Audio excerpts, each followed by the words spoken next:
Powered by the Montana Television Network. This is the 10 o'clock news on Q2, Montana's news leader. Good evening and thanks for joining us tonight. I'm Russ Riesinger. The White House has enacted new guidelines on face masks on campus after multiple employees tested positive for the coronavirus last week. President Trump also says the U.S. will surpass 10 million tests conducted this week. Skylar Henry's at the White House with the latest. I just wanted to let my colleague finish, but can I ask you Ladies and gentlemen, thank you very much. Appreciate it. President Trump left abruptly after a tense exchange with reporters from CBS News and CNN at a White House media briefing. Why is this a global competition to you if every day Americans are still losing their lives? Well, they're losing their lives everywhere in the world. And maybe that's a question you should ask China. Sir, why are you saying that to me specifically? I'm telling you, I'm not saying it specifically to anybody. I'm saying it to anybody that would ask a nasty question like that. That's not a nasty question. Please go ahead. I have two questions. No, it's okay. But you pointed to me. The Trump administration will distribute billions of dollars in additional funding and supplies to states and territories with the goal of ramping up COVID-19 testing.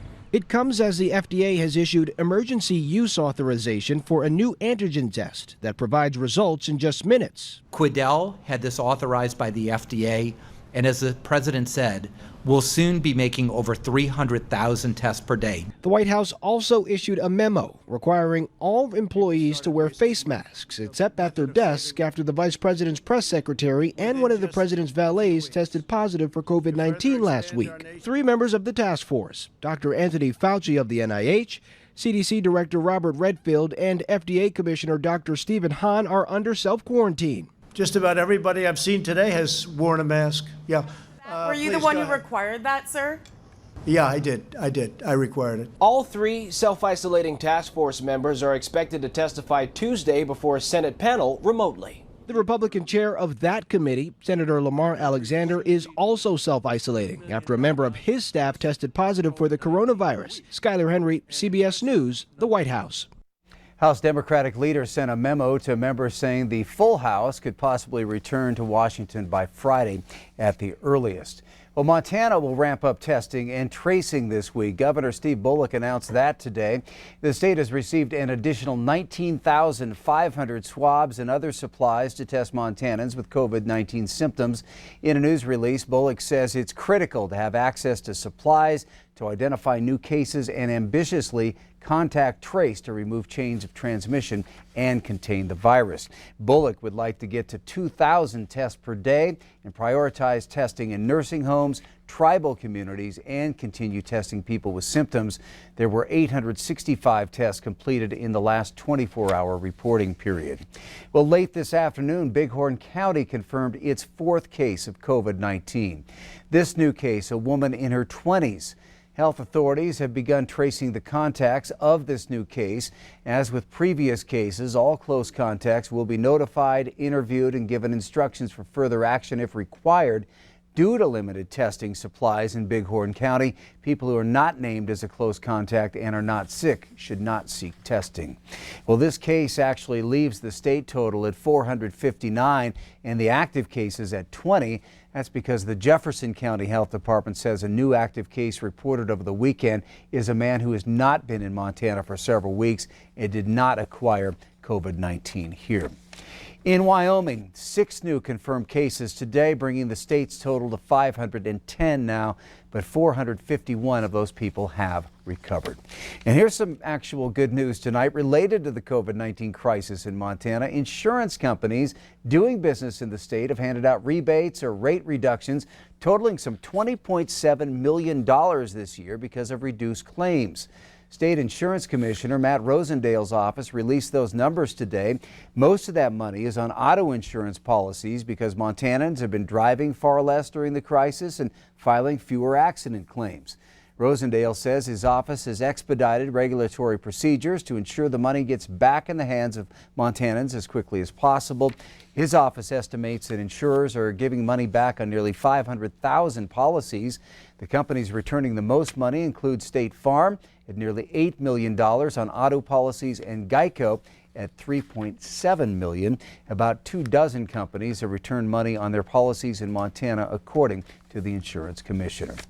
Well, if you ventured out this weekend, you know the way we wine and dine is very different.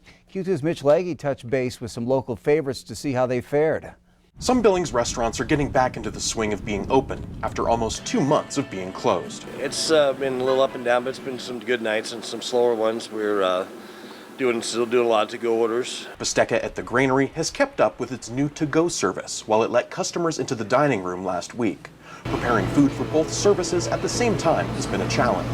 It gets a little hectic in the kitchen at times because it seems in Billings everyone's between 6 and 7 is where everybody wants to eat, so everything kind of hits at once. So it a little bit slow at times, depends on how we get hit and what items they do pick from our limited menu that we do have out.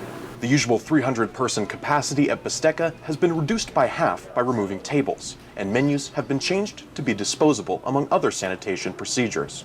Similar health practices are being followed at CJ's Bar and Grill.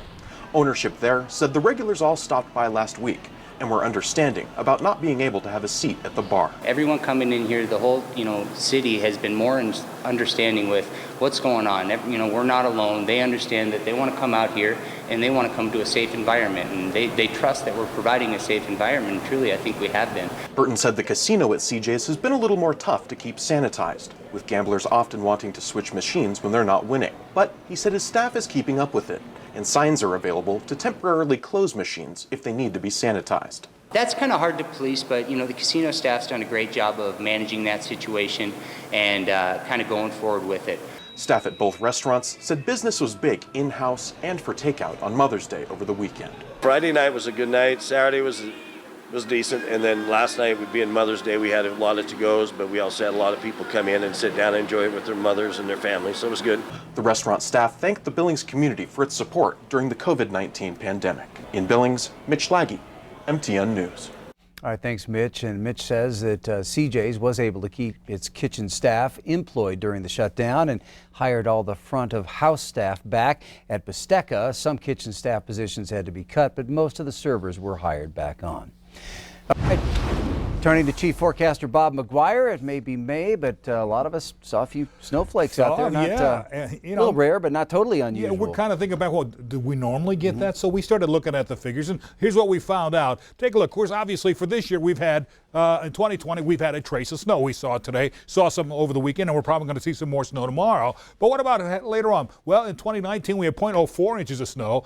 In 2018, we had no snow at all in May. But on 2017, 16, and 15, we did have a trace of snow each one of those days, and we're probably going to see a few more snow showers again tomorrow. That's why we always like to tell folks, if it's cold enough to frost, it's going to be cold enough to snow, and that's what's happening. We could see some more snow because it is obviously with temps into the 30s. It's cold enough to get some frost out there. We'll have the rest of your forecast coming up in a few more minutes. Russ? All right, thank you, Bob. A standoff of sorts is underway between Native American tribes and the South Dakota government. South Dakota tribes want to keep out unnecessary visitors over concerns about coronavirus, so they set up road checkpoints. But South Dakota's governor wants those checkpoints removed. Now, members of those two Sioux tribes say an infection could decimate tribe members, and the checkpoints are an attempt at saving themselves. They assert their sovereign rights allow them to control who comes onto the reservations. The governor says checkpoints on U.S. and state highways are illegal, and the tribes have to allow for essential traffic. The governor is now threatening to sue the Sioux tribes if the checkpoints aren't removed within 48 hours. Well, what could be an important evidence in a triple homicide that happened back in March in Bighorn, Wyoming, was discovered here in Montana today. The Sheridan County, Wyoming Sheriff's Department says that there were 3 weapons which are believed to belong to the suspect in that case that were found this morning in Bighorn County, Montana. 55-year-old Dana Beartusk is facing 3 counts of first-degree murder in the deaths of Sienna Fisher, Mach Diviano Fisher, and Angelina Beartusk. He's pleaded not guilty in those murders. The 3 handguns were discovered by the side of a road near Kirby, and have now been turned over to Wyoming law enforcement. Beartusk has pleaded not guilty. He's set to stand trial on September 28th. And tonight we want to tell you about a new effort to help Montanans recover from the financial impacts of COVID-19. The Rebound Montana Relief Fund is a partnership between MTN, AMB West Philanthropies, and the Montana Community Foundation. Now, you might remember this isn't the first time the three of us have teamed up to help Montanans in need. Our 2017 Montana wildfire relief raised more than $600,000 to help rural volunteer fire departments, all thanks to contributions from viewers like you. This year, in the wake of the devastating impact that COVID-19 has had on families and businesses, we're renewing that partnership. We've created a statewide fund to provide safety net funding for rural and tribal communities adversely affected by the pandemic. There will be organizations that cease to exist because they just financially are not able to continue. Really what we're talking about here is resiliency and focusing on minimizing disruptions as best we can.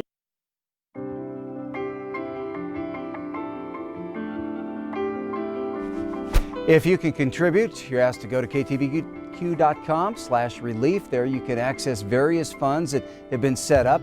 MTN and AMB West Philanthropies will match the first $150,000 donated to the Montana COVID-19 Relief Fund. Anything you can afford is a way we can all help our fellow Montanans rebound. Still to come on tonight's Q2 10 o'clock news, from Seinfeld to King of Queens, we'll look back at the life of comedy legend Jerry Stiller. Plus, a Montana robotics team once focused on the World Championships is now using their skills to help those on the front lines. And in sports, 5 girls are aiming to become Montana's Athlete of the Year. We'll meet them in just a bit. You're watching MTN News with Janelle Slade and Russ Riesinger. Storm Tracker weather with Bob McGuire. And sports with Scott Breen. This is the 10 o'clock news on Q2, Montana's news leader.